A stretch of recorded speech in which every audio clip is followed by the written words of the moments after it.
and welcome to episode 38. And today we're going to talk about video. Video in its most general YouTube style form. I've never been one to follow fashion. I can't see any point in spending huge amounts of money until something's a little bit established. And very often you can pick up last year's models at much lower prices than you can for current stock. So that's always been my philosophy. The problem is I'm old enough to have gone through so many versions of equipment. Now, we've talked about old microphones and we've talked about all the other stuff. And old microphones are always great microphones, aren't they? But video equipment is not quite the same. Now, I've grown with the video world by buying cameras since probably 2000, that sort of date. Before that, I used other people's, and after 2000 or so, I started to buy my own. Now, the snag is things have moved on so fast. I got together some of the kit that I've bought, plugged it in, and been quite surprised by the quality of it. So I started off by looking at one of my first purchases, which was a JVC 5000 video camera. It still has many of the current range of facilities, but it's different in other ways. Now, it's obviously SD, so standard definition, and for the UK that was 720 by 576 pixels. And 720 by 576 was considered when it was brought out to be really good, because bear in mind, before that the best you had was probably SVHS, 400 line-ish resolution for domestic and semi-professional gear. And then of course the broadcasters previous to that were using their own flavour of tape-based systems. I mean, notably here in the UK it was Betacam SP, and Anglia TV in my area here were quite hot on Panasonic M2. I think that was exactly the same battle that the domestic people had with VHS and Betamax. M2 was actually quite a nice format, I thought, but it didn't last. And I think only 2 UK broadcasters bothered to use it, so it faded away. I do have some SP gear, but I'm going to ignore that because it's just far too old to talk about now. And I standardised on JVC. Why? Mainly, I like the pictures, and JVC used a 1/3 inch chip in the vast majority of their sort of better video products. And the 1/3 inch chip, of course, got slagged off mercilessly because it didn't do shallow depth of field very well. It was very small. It was forever in the press for being pretty rubbish in low light. Now, the vast majority of my video work is in theatres, so we talked about stage lighting, and I never had any issues with it at all. The typical stage lighting that I got presented with to capture on video worked fine. There were always going to be a few scenes where it was dark and murky, and the cameras produced a dark and murky result. I didn't really worry about that too much. It seemed to sort of balance the bright scenes, so that was okay. But I started off on the JVC 5000, which of course was not 16:9 format, it was 4:3. It was the old TV size. For stage things, of course, 16:9 is much better. So after the 5000, I moved on to the 100 series JVCs. I think the ones that I've got still are 110s, JVC 110s. So technically HD, but not 1080 HD as we know now. The JVC 110 series was 1280 by 720 in terms of pixels. And it sat halfway between the old SD and our current 1080. But if you looked at that on a screen, it's 3/4 of a screen. I suppose the 720 by 576, you can roughly get 4 of those in the 4 corners of a 1080 frame-ish. But the JVC HD for me was perfect. It was near enough 1080, and if you expanded it into a 1080 frame, you didn't lose too much. So I started my HD camera progression with the 100s, closely followed a year or so later by 200s, which had some small technical improvements. They still had the same moans about low light, but they were fine. The 200s I sat with for quite a while, actually. I got a good deal, got rid of them in the end, and swapped them for the 700 series. And before you go any further, I haven't bothered to go to the 800 series. It doesn't seem to offer anything that I don't really have and need, so I'm quite happy with the 700s. But the form factor of a 700 is still pretty much the same. Most of the difference between a 100 and a 700 is just a little bit extra length. There's not a huge deal more than that. In actual fact, I mean, you can see the two together.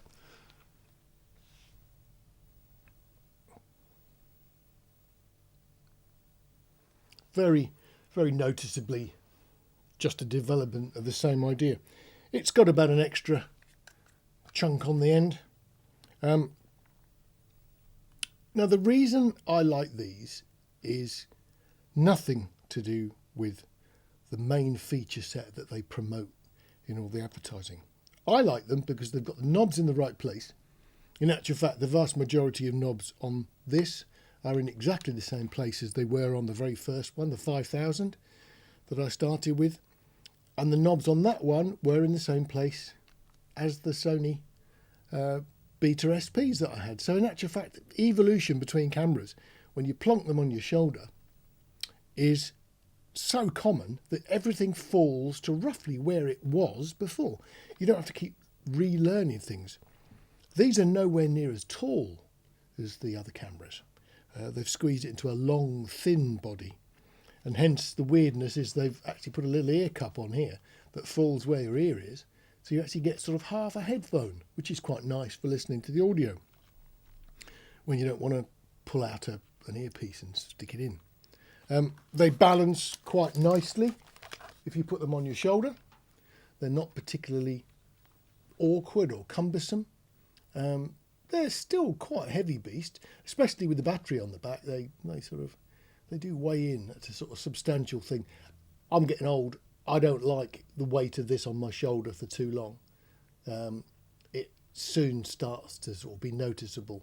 I guess if I was 20 years younger, it wouldn't be a problem. But for me, it's manageable. But it's going to spend most of its time on a tripod and a set of legs. For me, the most important thing with these cameras is the lens that's on the front. Good glass has always been something that I've always tried to do. This is not the stock lens. This is an uprated lens. When you bought them, you could have the stock lens, which was a Fuji. Nothing wrong with it. The other camera here, in actual fact, is another 700 series, the one that you're looking at me on now, and that's not got a Canon lens. That's got the Fuji. That's got the stock lens.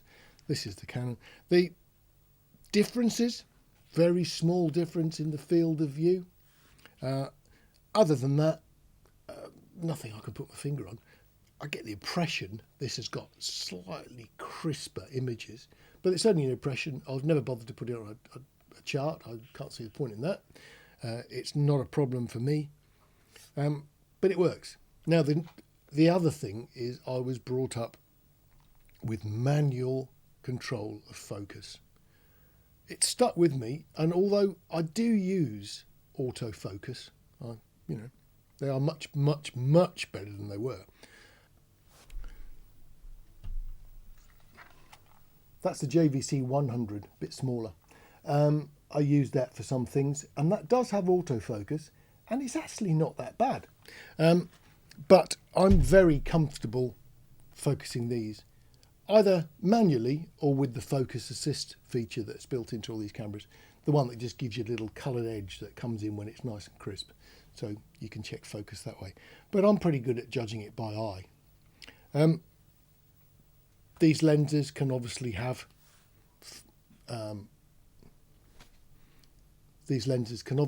zoom demands, and you can remote the focus too if you want to. I've got that on the other camera.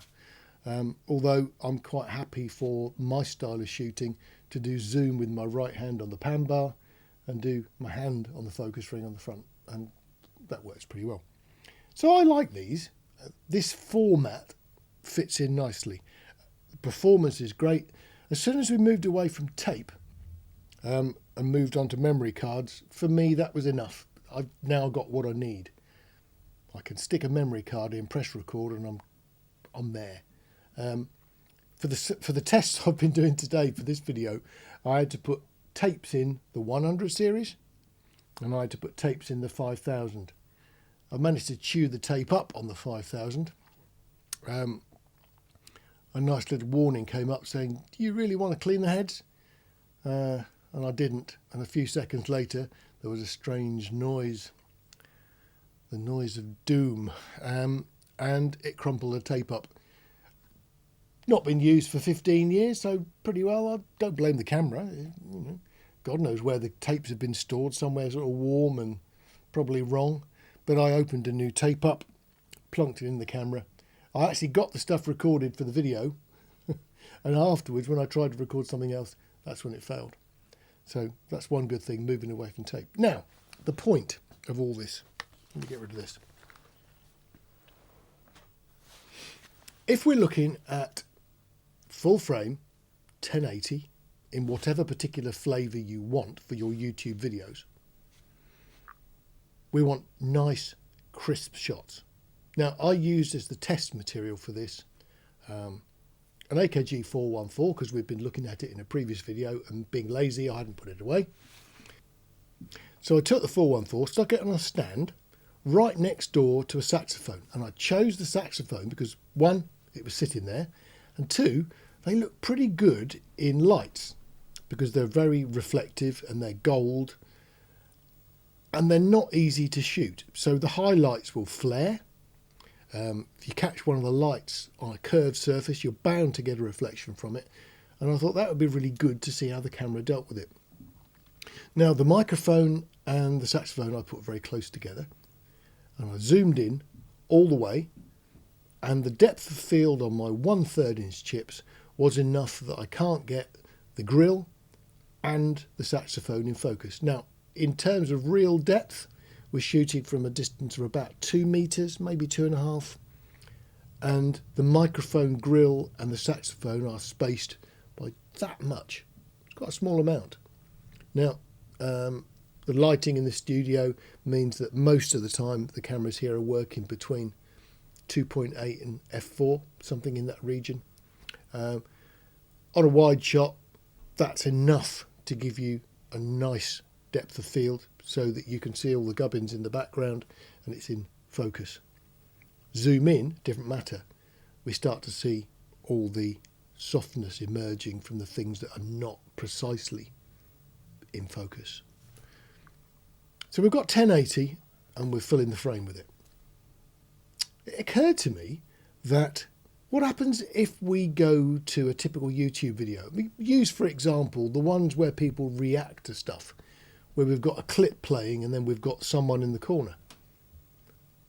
You could use one of these old cameras. You could use the 4x3 camera, that particular shape of frame and its natural 720 by 576 pixel size actually then looks really crisp as an insert in the corner. I mean, that's its full frame and we're seeing it within the 1080 frame. It's still sharp, it's still in focus, and it still looks good. These JVC cameras, including the 100, have all got a virtually identical rendition of colour.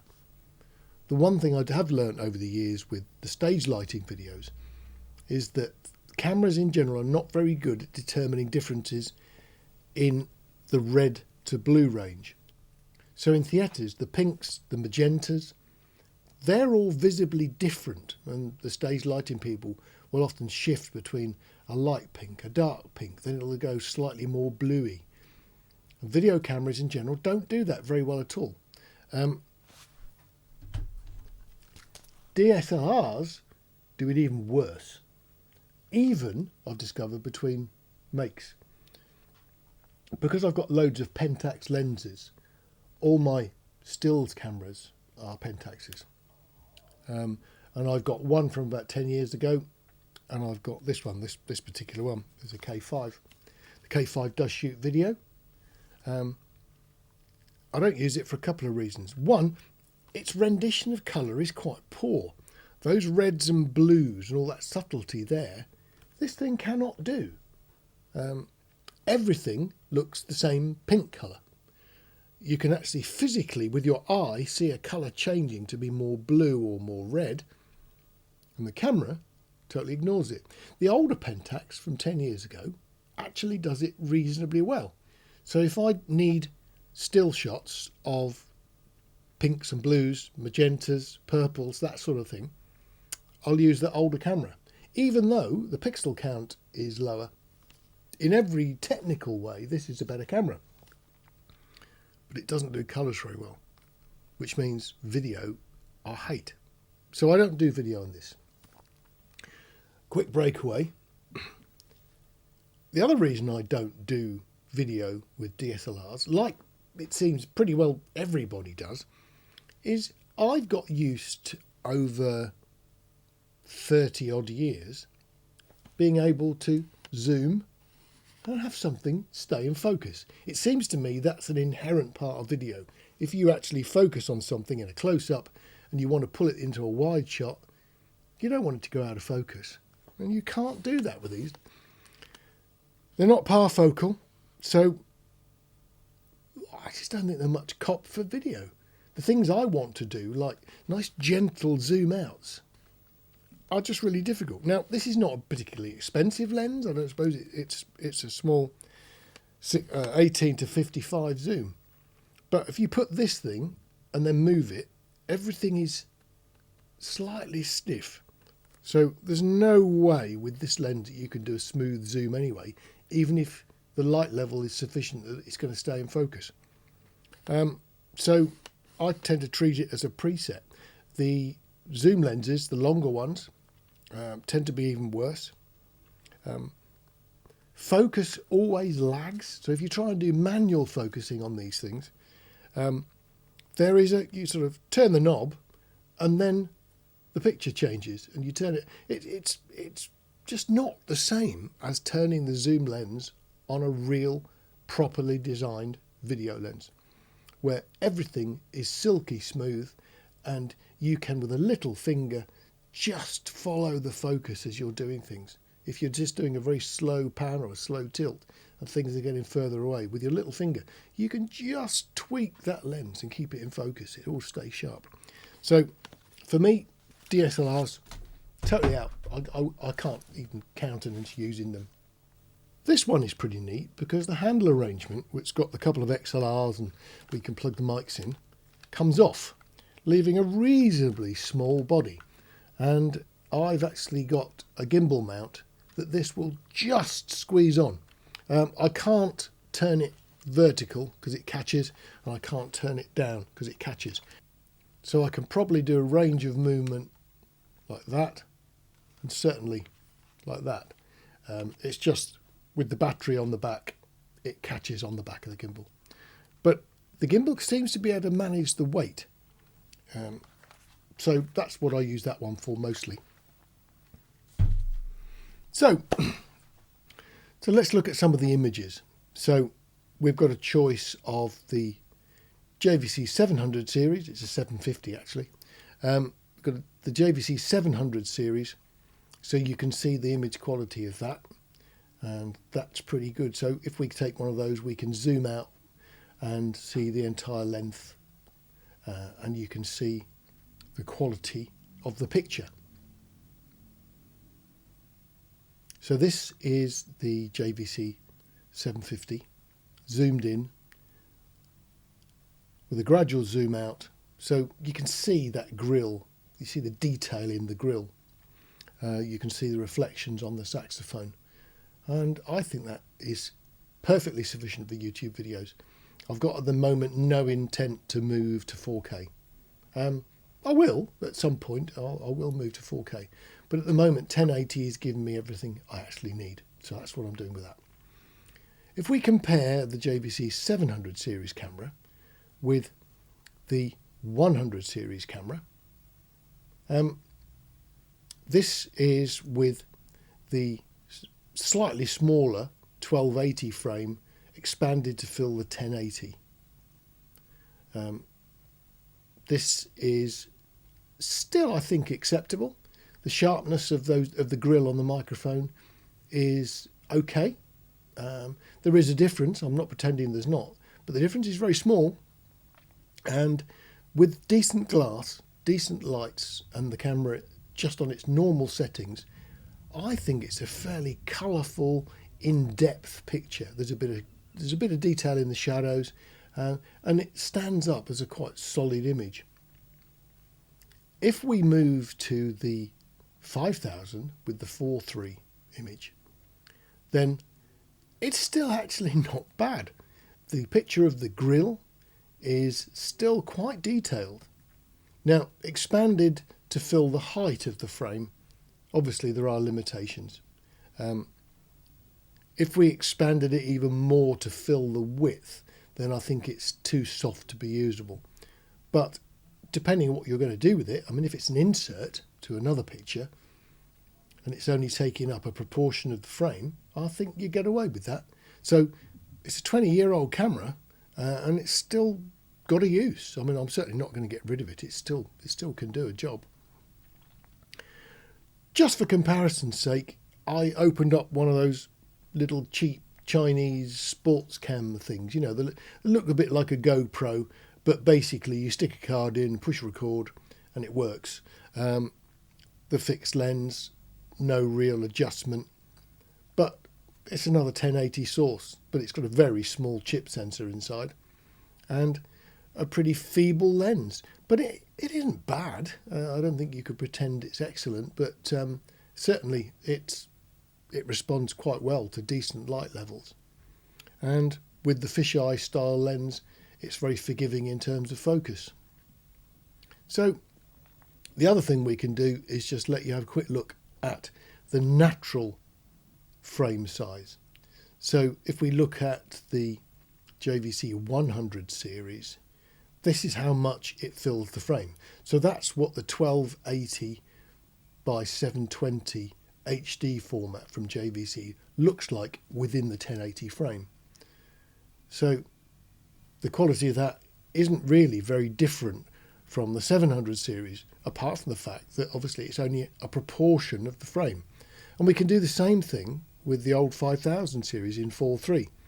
If we actually put that up within a 1080 frame, so it only fills up a little tiny proportion of the screen, the quality actually looks pretty good. So there's a bit of a possibility there for doing things with it, I think. For completeness, here's the DSLR, just so you can gauge the pictures that camera was taking.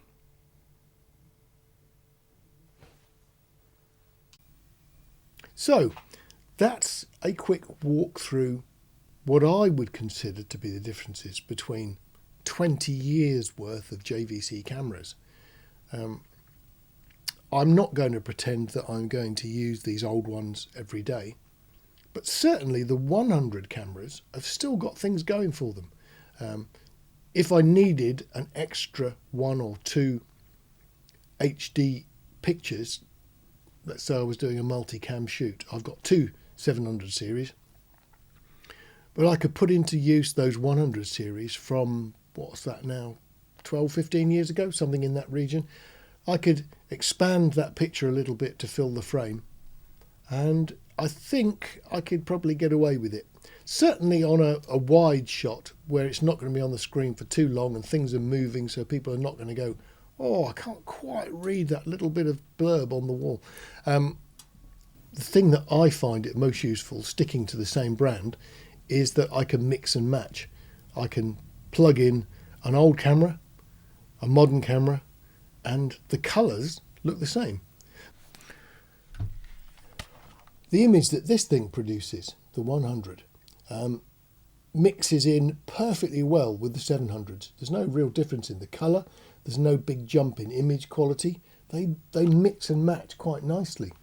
And if you stay with one brand, that's what happens. Maybe at some stage I'll buy an 800 if one comes up. But I don't really think it's going to offer me much more than the 700s do in real terms. The current cropper cameras have got very similar sensors, and I think that does it okay. I've got no real need to go to big sensors. I've got no need to go to DSLRs, and I've got no need at the moment to spend any more money. So I can do these videos on two 700s plus the others if I want. I don't have to, but the possibility is there. So that's a quick run through the JVC history and development of the 5000, the 100, 200, 700 series. So there we go. That's how I'm producing my videos, with a mix of technology and very much a mix of the heritage of the development of the JVC video line over the years. All I really want is decent glass, one of these cameras, and sensible lighting, and I'm away. Anyway, see you on the next video. Take care, everyone. See you soon. Bye.